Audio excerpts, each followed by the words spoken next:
The sound of iron hooves pounding against the dusty plains echoed across the vast expanse of Montana territory as Hayes Blackwood urged his horse forward, the worn leather badge of a deputy marshal pinned to his weathered duster, catching the harsh sunlight of 1876.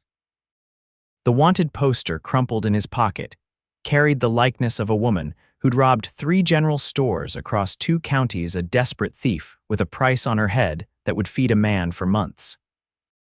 The dry summer heat pressed down on Hayes as he approached the small abandoned homestead that his informant had identified as the hideout. Smoke curled from the chimney despite the warmth of the day. Hayes dismounted, his spurs jangling softly as his boots hit the hard, packed earth. At 34, he'd spent 15 years enforcing the law in a land where justice was often determined by the quickest draw. His hand instinctively rested on the Colt revolver at his hip as he approached the weathered cabin. "Madam," he called out, his voice carrying on the wind. "I'm Deputy Marshal Hayes Blackwood. I need to speak with you." The door creaked open slightly, revealing nothing but darkness within. Hayes tensed, ready for anything except what he actually saw when the door swung fully open. A woman stood there, her belly swollen with child, perhaps 7 months along. Her dark hair was pulled back in a loose braid, and her face, though smudged with dirt, couldn't hide a natural beauty that struck Hayes immediately. Behind her skirts peered 2 children, a boy no older than 6 and a girl perhaps 4, their wide eyes filled with fear. "Zara Miller," Hayes said, recognizing her from the poster, though the sketch hardly did her justice. "I have a warrant for your arrest." The woman's face hardened, one hand protectively covering her belly, the other gripping the doorframe. "Then you best get on with it, Marshal." Hayes studied her for a long moment. The woman on the wanted poster was described as dangerous, cunning. The one before him looked exhausted and afraid. "Where's your husband, Mrs. Miller?" he asked, noting her wedding band. A flash of pain crossed her face. "Dead. 8 months now. Fever took him." Hayes's gaze drifted to the children, their clothes worn but clean, their faces thin but not starved. He'd seen desperate people before, but something about this woman struck him differently. "The general stores in Blackwater, Pine Ridge, and Cottonwood," he said. "That was you," she lifted her chin. "My children need to eat." A tumbleweed skittered across the yard behind him as Hayes considered his options. The law was clear. She had stolen goods and his job was to bring her in. But the thought of this pregnant woman in a jail cell, her children in an orphanage or worse, sat like lead in his stomach. "Pack your things," he said finally, his decision made even as he spoke. "Only what you can carry." Fear flashed in her eyes. "The children, them too," Hayes said gruffly. "All of you, you have 5 minutes." Confusion replaced the fear. "Where are you taking us?" "My ranch," he answered. "It's a day's ride north of here. Got plenty of room and my housekeeper could use the help." He didn't know why he was saying these words, only that he couldn't bear the alternative. Suspicion narrowed her eyes. "Why would you do that?" Hayes removed his hat, running a hand through his dark hair. "Because the law doesn't always account for circumstances, Mrs. Miller, and I'm not in the business of making orphans." He gestured toward the cabin. 5 minutes, then we ride." Zara studied him for a long moment, weighing her limited options. Finally, she nodded and disappeared inside. Hayes returned to his horse, questioning his own sanity. In 15 years, he'd never once failed to bring in a wanted person. His reputation depended on it, and yet here he was, about to harbor a known criminal. True to his word, 5 minutes later, Zara emerged with a small bundle and her 2 children in tow. The boy carried a small wooden horse, clutching it like a talisman. "This is all we have," she said, her voice steady despite her vulnerable position. Hayes nodded, helping her secure the bundle to his saddle. He lifted the children up first, then extended his hand to Zara. She hesitated before taking it, her fingers warm against his calloused palm. With some effort, she settled behind the children, her pregnant belly making the arrangement tight on his gelding. "My wagon and mule are around back," she said. "We could, too slow," Hayes cut in. "And too recognizable. The sheriff in Cottonwood is still looking for you." He mounted up behind her, acutely aware of her back pressed against his chest. "We'll be at my place before nightfall if we push hard." As they rode away from the homestead, Hayes felt Zara's body gradually relax against him. The children, initially stiff with fear, began to watch the landscape with curiosity. The little girl eventually dozed off, her head nodding against her brother's shoulder. "I'm Hannah," the boy announced suddenly, looking up at Hayes with solemn eyes. "And that's Ellie. Are you taking us to jail?" "No, son," Hayes answered, feeling Zara tense again. "You're coming to my ranch for a while." "Do you have horses?" Hannah asked. "A few," Hayes said, a smile tugging at his lips despite himself. "And cattle, some chickens too." This seemed to satisfy the boy, who returned his attention to the passing landscape. Hayes noticed Zara's hands protectively cradling her belly. "How long?" he asked quietly. "2 months, give or take," she replied, her voice equally soft. "It wasn't planned after James died." She trailed off. Hayes nodded, though she couldn't see it. "My ranch isn't much, but it's peaceful. Mrs. Gunderson, my housekeeper, she'll help when the time comes." They rode in silence for several miles, the rhythmic movement of the horse lulling Ellie deeper into sleep. The sun was beginning its descent when Zara spoke again. "I didn't want to steal," she said, her voice barely audible over the horse's hoofbeats. "I tried to find honest work, but no one wants to hire a widow with children, especially one that's increasing." Hayes had seen enough of the world to know she spoke the truth. Women had few options in these territories, fewer still when burdened with children and no husband. "What did you take?" he asked. "Flour, sugar, some salt pork and beans, medicine for Ellie when she had a fever." She paused. "I took some money from the register in Cottonwood, $10. That's when they recognized me. It wasn't the work of a hardened criminal, just a desperate mother trying to feed her children." Hayes had seen men do far worse for far less noble reasons. As the sun dipped lower, a structure appeared on the horizon: Hayes's ranch. It wasn't large by the standards of the cattle barons further south, but the 2-story house, barn, and outbuildings spoke of careful prosperity. A small creek ran along the eastern border of the property, lined with cottonwoods that provided rare shade in the summer months. "There it is," Hayes said, feeling an unexpected sense of pride as Zara and the children took in the sight. Blackwood Ranch. As they approached, a stout woman emerged from the house, shading her eyes against the setting sun. Mrs. Gunderson had been with Hayes since he'd acquired the ranch 5 years earlier, a widow herself who needed a place as much as Hayes had needed someone to keep his house. "You're back early," she called, then stopped short at the sight of the extra riders.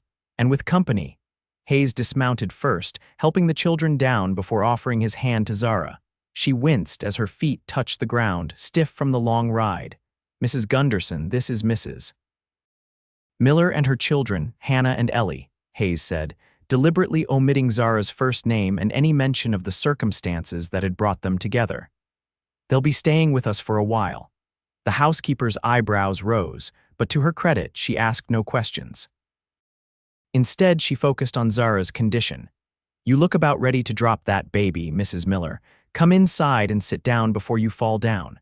Relief washed over Zara's face at the woman's matter-of-fact acceptance. She ushered her children forward, following Mrs. Gunderson into the house. Hayes remained outside, unsaddling his horse and tending to the animal before joining them. By the time he entered, Mrs. Gunderson had settled Zara and the children at the kitchen table with cups of milk and plates of cold cornbread, slathered with honey. The children ate ravenously, confirming Hayes's suspicion that food had been scarce. "We need to talk," he said quietly to Mrs. Gunderson, leading her into the adjacent room. Once alone, he briefly explained the situation. The older woman listened without interruption, her lined face betraying no judgment. "So instead of arresting her, you brought her here," she summarized when he finished. "What's your plan, Hayes Blackwood? You can't hide a wanted woman forever." "I don't know," he admitted. "But I couldn't take her in, not in her condition, not with those kids." Mrs. Gunderson studied him for a moment, then nodded. "Well, you've always had more heart than sense. She can help me around the house until the baby comes after that." She shrugged. "We'll cross that bridge when we get to it." Hayes felt a weight lift from his shoulders. "Thank you." "Don't thank me yet," she warned. "If the law comes looking, we'll all be in trouble." Hayes knew she was right, but he pushed the thought aside. He'd figure something out. For now, he had a pregnant thief and her children under his roof, and somehow he needed to make it work. In the days that followed, Hayes observed as Zara and her children settled into life at the ranch. Despite her advanced pregnancy, Zara insisted on earning her keep, helping Mrs. Gunderson with cooking and mending. The children quickly adapted, Hannah following Hayes around whenever possible, asking endless questions about the ranch operations, while Ellie became Mrs. Gunderson's shadow in the kitchen. 5 days after their arrival, Hayes returned from checking the herd to find Zara alone on the front porch, shelling peas into a large bowl. The afternoon sun caught in her dark hair, revealing strands of chestnut he hadn't noticed before. "Where are the children?" he asked, settling into the chair beside her. "Mrs. Gunderson is teaching them to make biscuits," she replied, her fingers never stopping their rhythmic work. "She's been very kind to us." Hayes nodded, watching her hands. "How are you feeling?" Zara paused, seeming surprised by the question. "Better than I have in months. It's good for the children to have regular meals and safe beds." She looked up at him. "Why did you really bring us here, Mr. Blackwood?" Hayes considered the question. "Hayes," he corrected. "And I told you, I couldn't bring myself to separate you from your children." "There's more to it than that," she pressed. "Most lawmen wouldn't think twice." He sighed, removing his hat and setting it on his knee. "My mother was widowed when I was young," he said finally. "Times were hard. She did what she had to do to keep food on our table, not all of it strictly legal." He met her gaze directly. "Nobody gave her a second chance. I guess I wanted to give you one." Zara's eyes softened. "I'm sorry about your mother. It was a long time ago." They sat in companionable silence for a few minutes, the only sound the soft ping of peas dropping into the metal bowl. Hayes found himself studying her profile, the gentle curve of her neck, the determined set of her jaw. "I should return to work," he said abruptly, standing. Zara nodded, returning her attention to the peas. "Hannah wants to help with the horses." "He hasn't stopped talking about them since we arrived." Hayes smiled despite himself. "I'll take him to the stable tomorrow morning. Boy should learn to ride properly."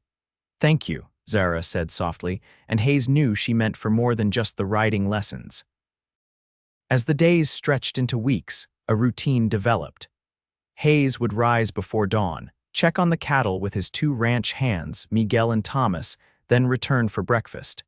Hannah began accompanying him on morning rounds, riding proudly on his own pony that Hayes had gifted him. Evenings were spent on the porch, the summer heat giving way to cooler nights, with Mrs. Gunderson telling stories that made the children laugh. Zara's presence in the house changed something for Hayes. Having spent years in solitude, save for Mrs. Gunderson's company, he found himself looking forward to returning to the house, to the sound of children's voices and the sight of Zara's smile, which appeared more frequently as the days passed. One evening, nearly a month after bringing them to the ranch, Hayes found Zara alone in the parlor, attempting to reach a book on a high shelf. Her pregnancy had advanced, making the task impossible.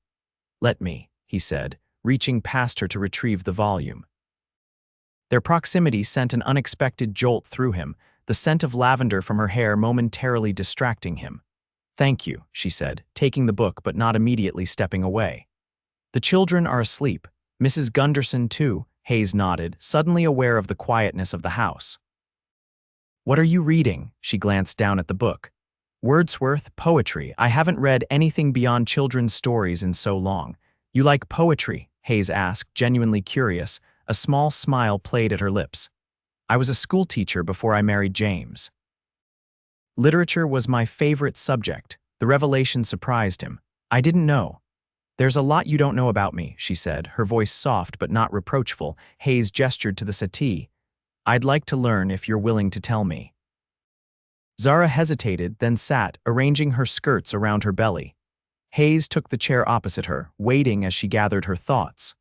"I grew up in Pennsylvania," she began. "My father was a lawyer. I had a comfortable life, good education. I met James when he came east to sell horses. He was so different from the men I knew, wild and free, with stories of the frontier that sounded like adventures from a novel." Her expression grew wistful. "We married against my parents' wishes. They disowned me. James brought me west, promised we'd build a good life." She paused, absently stroking her belly. And we did for a while. Hannah was born, then Ellie. James built our cabin, started a small farm, but the winters were harsh, crops failed. James took to gambling to make ends meet. She looked down. He wasn't very good at it. We lost almost everything. Then the fever took him, and what little we had left went to the doctor, who couldn't save him. Hayes listened, understanding dawning. So you turned to theft, Zara nodded, meeting his gaze without shame. I tried everything else first, cleaning houses, washing clothes. But the babies started to show, and no one would hire me. I couldn't let my children starve. No mother would, Hayes said quietly. They sat in silence for a moment, the confession hanging between them. What will happen to us, she finally asked, when the baby comes? It was the question Hayes had been avoiding. By now, his absence from his deputy duties would have been noted. Sooner or later, someone would come looking. I don't know, he admitted, but I promise you won't face it alone. The sincerity in his voice surprised even him. Zara studied him, as if searching for deception and finding none. Thank you, Hayes, she said simply, using his given name for the first time. The intimacy of the moment was broken by a small voice from the doorway. Mama, I had a bad dream. Ellie stood there in her nightgown, her dark hair mussed from sleep. Zara immediately held out her arms, and the little girl ran to her, climbing awkwardly onto the settee beside her mother. It's all right, sweetheart, Zara soothed, stroking her daughter's hair. It was just a dream. Hayes stood, feeling suddenly like an intruder on a private moment. I should let you get her back to bed. Zara nodded, though something in her expression suggested she wasn't eager for him to go. Good night, Hayes. Good night, Zara, he replied, the sound of her name on his lips feeling both foreign and right. Good night, Miss Ellie. The little girl gave him a sleepy wave, already comforted by her mother's presence. Hayes left them, retreating to his own room, his mind filled with Zara's story, and the growing certainty that he was developing feelings for her that went well beyond compassion. The following week brought a complication Hayes had been dreading. He was in the stable with Hannah, showing the boy how to properly groom a horse, when the sound of approaching riders drew his attention. Through the open stable door, he spotted two men on horseback, one wearing a sheriff's badge. Hannah, Hayes said calmly, though his heart raced, go into the tack room and stay there until I come get you. Don't make a sound. The boy, sensing the tension, nodded solemnly and disappeared into the small room at the back of the stable. Hayes stepped outside, forcing a casual demeanor as the riders approached. Sheriff Walton, he greeted, recognizing the lawman from the neighboring county. What brings you out this way? The sheriff, a heavy-set man with a graying mustache, dismounted. Deputy Blackwood. Been a while since anyone's seen you in town. His eyes narrowed slightly. Got word you might be harboring a fugitive. Hayes kept his expression neutral. Is that so? What kind of fugitive? Woman thief, the sheriff said, pulling a wanted poster from his saddlebag, the same one Hayes had carried when he found Zara. Zara Miller. Word is she was last seen in these parts. Thought you might have run across her in your travels. Hayes's mind raced. The sheriff's presence meant someone had talked, perhaps seen them riding together, recognized Zara. Denying knowledge would only delay the inevitable. I know of her, Hayes said carefully. Been looking into the situation myself. The sheriff's companion, a deputy Hayes didn't recognize, spoke up. 3 merchants want her behind bars. She stole from all of them. Hayes nodded slowly. I'm aware of the charges, but I've discovered some mitigating circumstances that might interest you. Sheriff Walton folded his arms, such as. The woman's a widow with 2 young children, expecting a third, Hayes explained. Her husband left her destitute. She stole to feed her kids, not out of criminal intent. The sheriff's expression remained unmoved. That's a sad tale, but theft is theft. If you know where she is, you're duty-bound to tell me. Hayes knew he was walking a dangerous line. His badge gave him authority, but harboring a known criminal could cost him his position, possibly even his freedom. I've been conducting my own investigation, he said. Give me 2 more weeks to resolve this matter properly. The woman's close to her time. Wouldn't do to have her giving birth in a jail cell. Sheriff Walton studied him for a long moment.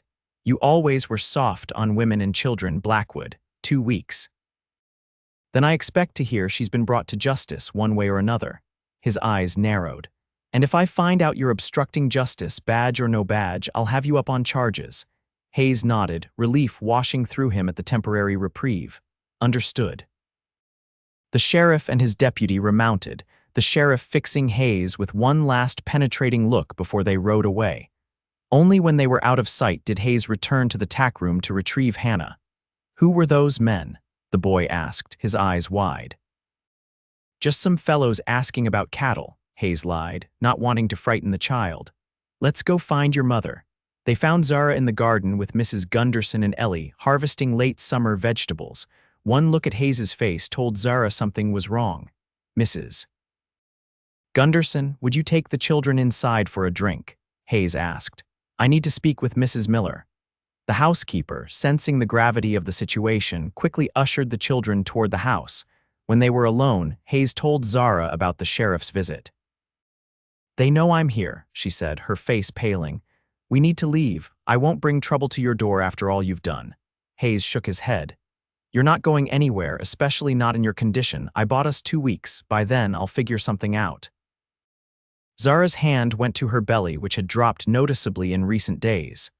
The baby could come any time now. Once it's born and I'm able to travel, we'll go. You've done more than enough. And go where? Hayes demanded. Back to stealing to survive.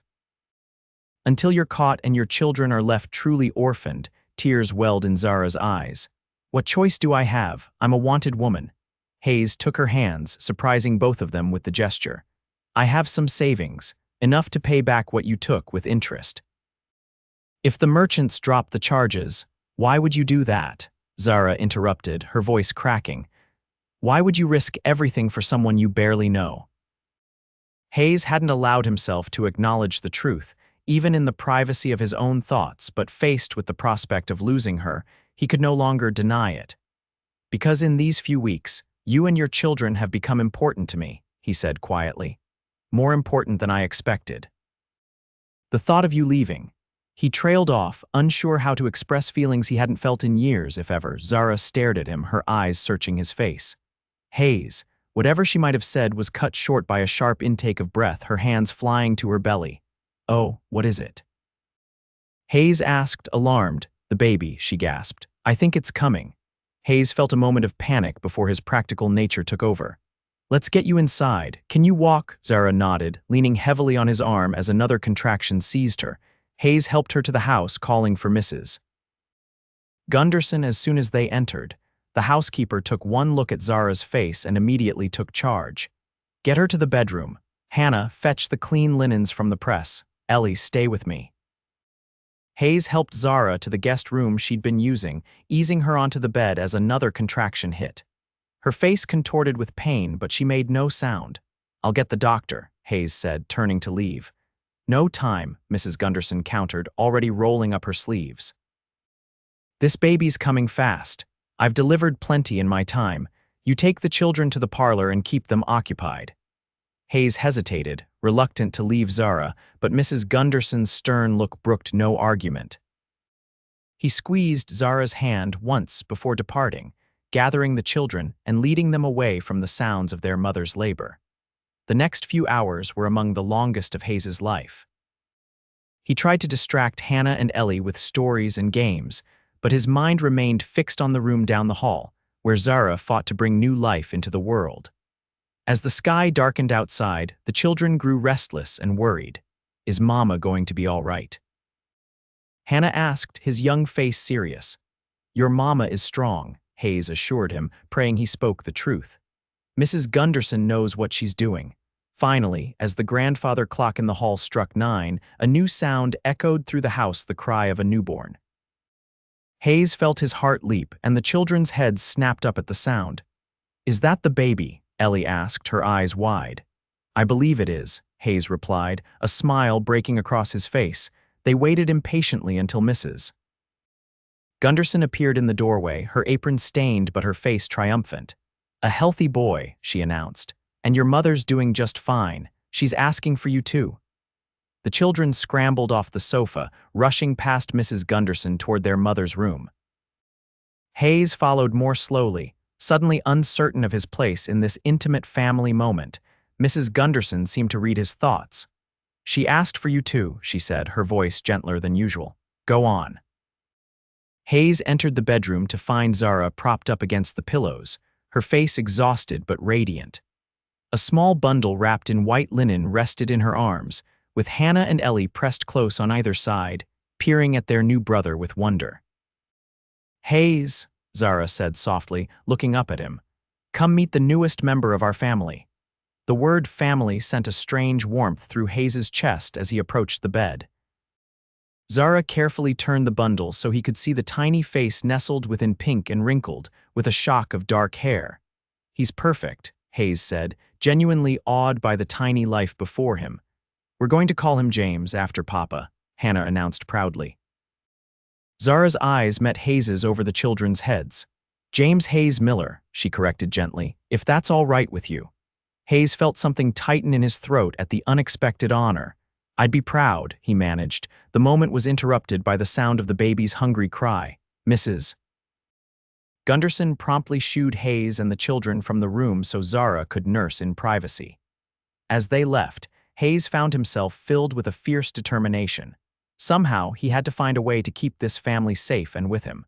The next morning, Hayes rode into town with a purpose.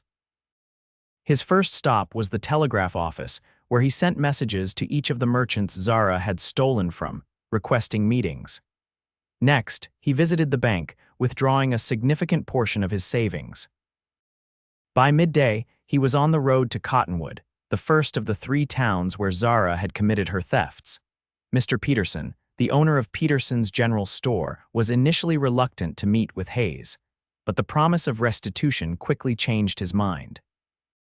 In the back room of his store, Hayes laid out $20 twice what Zara had stolen. This covers the goods she took, plus compensation for your trouble, Hayes explained. Peterson eyed the money greedily. The law's still looking for her. I'm the law, Hayes reminded him. And I'm handling this matter personally. What if I could guarantee she'll never trouble you again and you get your money back with interest? Would you be willing to drop the charges? The shopkeeper considered this. What's your interest in this, Blackwood? She bat those pretty eyelashes at you. Hayes kept his expression neutral, though his jaw tightened. My interest is justice that accounts for circumstances. She's a widow with 3 children now. Putting her in jail serves no one. Eventually, Peterson agreed to sign a statement withdrawing his complaint, the stack of coins proving more persuasive than any moral argument. Hayes repeated the process in Pine Ridge and Blackwater over the next 2 days, returning to the ranch with 3 signed statements and considerably lighter pockets. He found Zara sitting in a rocking chair on the porch, baby James sleeping in her arms. She looked up as he approached, her face showing both joy at his return and apprehension about what news he might bring. It's done, he said simply, sitting beside her. I visited all 3 merchants. They've withdrawn their complaints. Zara's eyes widened. How? Money speaks louder than principles to men like that, Hayes said, not elaborating on how much it had cost him. The important thing is you're no longer wanted by the law. Tears filled Zara's eyes. I don't know how I can ever repay you, Hayes shook his head. I don't want repayment. Then what do you want? She asked softly. It was the opening Hayes had been waiting for, though his heart hammered in his chest as he formulated his response.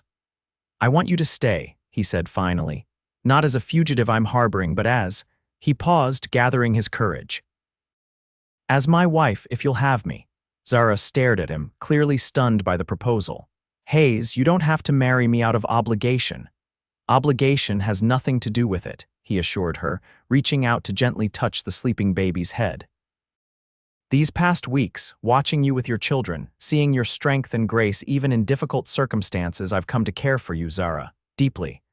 I know it's sudden, and if you need time, yes, she interrupted, tears spilling down her cheeks now. Yes, I'll marry you. It was Hayes's turn to be stunned. You will, Zara smiled through her tears. You gave us safety when we had none. You've shown more kindness to my children than their own father ever did. And, she hesitated, I've come to care for you too. Hayes felt a joy unlike anything he'd experienced before. Mindful of the sleeping infant between them, he leaned forward and placed a gentle kiss on Zara's lips there first. It was brief, but held the promise of many more to come. Mrs. Gunderson, who had witnessed the exchange through the window, chose that moment to come outside, Hannah and Ellie trailing behind her. "About time," the housekeeper said dryly, though her eyes twinkled. "I was beginning to think you two would dance around each other forever." Hayes laughed, feeling lighter than he had in years. "Mrs. Gunderson, it seems we'll be planning a wedding soon." The children looked between the adults, confusion giving way to excitement as they understood. "Are you going to be our papa now?" Ellie asked Hayes directly. The question, so innocent and profound, momentarily robbed Hayes of speech. "If you'd like me to be," he finally managed. Hannah, ever the serious one, considered this. "Will we still be Millers? You'll always be your father's children," Zara assured him. "But you might be Blackwoods too if you want." The boy nodded, apparently satisfied with this arrangement.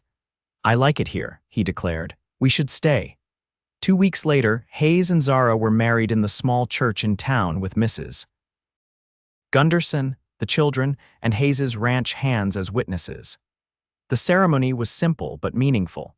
Zara wearing a dress Mrs. Gunderson had altered for the occasion, baby James sleeping peacefully in Hannah's careful arms. As they exchanged vows, Hayes looked into Zara's eyes and saw not the desperate thief he'd been sent to arrest, but the courageous woman who had captured his heart. When the preacher pronounced them husband and wife, Hayes kissed his bride with a tenderness that belied the passion he felt, conscious of the children watching. The reception was held at the ranch, with a few neighbors invited to share in the celebration. As the sun set, casting long shadows across the yard, Hayes found a moment alone with his new wife on the porch where he had proposed. "Happy?" he asked, his arm around her waist. Zara leaned her head against his shoulder. "Happier than I ever thought I could be again." Hayes kissed the top of her head. "I've been thinking. The South Pasture would be a good place for a schoolhouse. This territory needs educated children, and from what you've told me, you were an excellent teacher." Zara looked up at him, surprise and pleasure mingling in her expression. "You'd build a school for you," he confirmed, "when James is a bit older if you wanted to teach again." "I would love that," she said softly. "Thank you for seeing me as more than just a mother and a wife," Hayes smiled. "I see all of you, Zara Blackwood, the teacher, the mother, the survivor. And I love every part." It was the first time he had spoken the word, though they both had felt its truth growing between them. Zara's eyes shimmered with emotion as she raised her face to his. "I love you too," she whispered against his lips before he claimed them in a kiss that promised a lifetime of happiness. As twilight deepened into night, the newly formed family gathered around the fireplace, the children excitedly discussing their plans for the ranch. Hannah wanted more horses. Ellie wished for a garden of her own. And baby James, too young to express his desires, simply gazed around with curious eyes.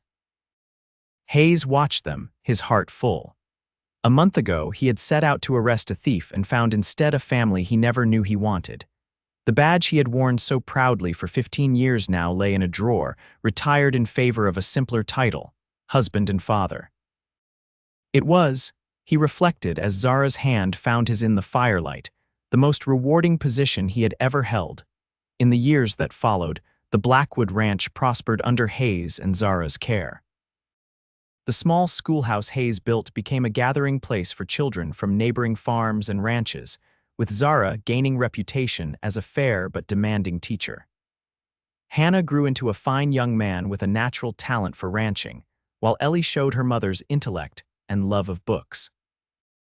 Baby James was joined by a sister, Hope, born exactly 2 years after his parents' wedding day.